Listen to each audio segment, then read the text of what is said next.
Welcome back to Muscle in the Morning, brought to you by IronMag Labs. Make your mark.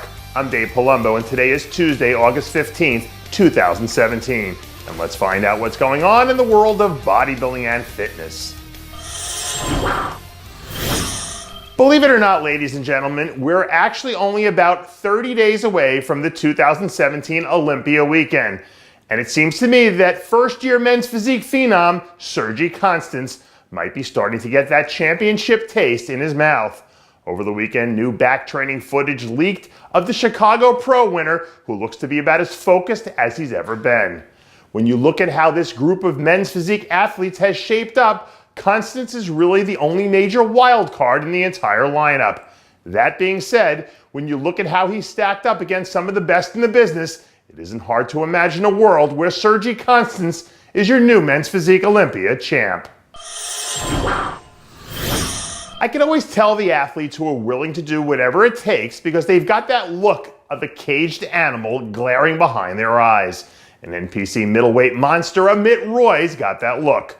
Over the weekend, Roy dropped his latest round of progress photos showing that sort of nasty 1990s bone-dry conditioning you don't see very often these days. With about 5 weeks still to go before hitting the stage at the North American Championships, Roy is really making a strong statement that he should be considered the man to beat. And as long as he doesn't try to do anything crazy and reinvent the wheel, I have a hard time believing that he won't be up there in the first call-out, battling it out for a shot at the title. Over the course of the last decade, the use of heroin and opioid drugs has skyrocketed here in the US, with an estimated 50,000 deaths attributed to an overdose in 2016 alone. In fact, just last week, President Donald Trump and New Jersey Governor Chris Christie both publicly issued statements about the severity of the opioid epidemic. And now the IFBB's own Guy Cisternino is stepping up to join the fight. Saturday, August 26th, Cisternino will be holding an open forum at West Milford High School at 12 noon, where he'll be joined by friends and local community leaders to draw support and raise awareness on how you can start to become a part of the solution right there in your local community. If you're in the New York, New Jersey area, I encourage all of you to go and help support the effort to bring this crisis to an end. You can find more information available on the rxmuscle.com forums.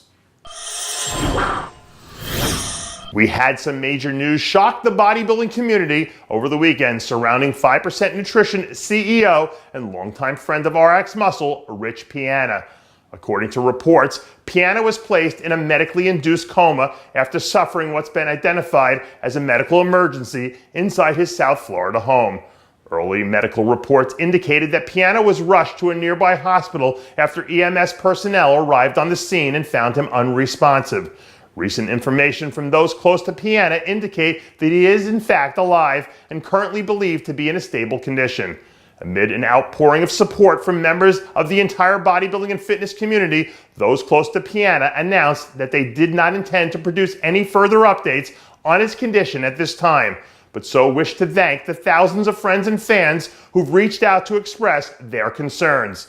At this time, I'd like to once again personally express my condolences for Rich and his family from all of us here at Muscle in the Morning, and we promise to keep you updated with any future information as it becomes available. Rich, we're all pulling for you.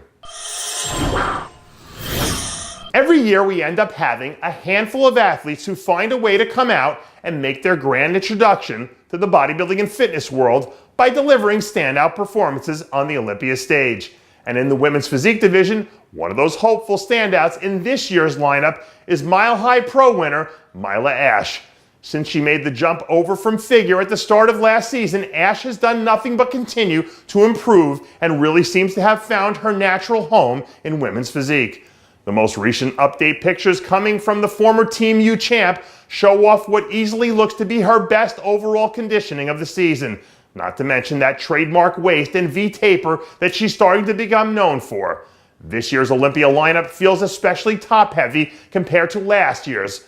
But as long as she plays her strengths and comes in condition, I can see her scratch and clawing her way to a top 8 finish.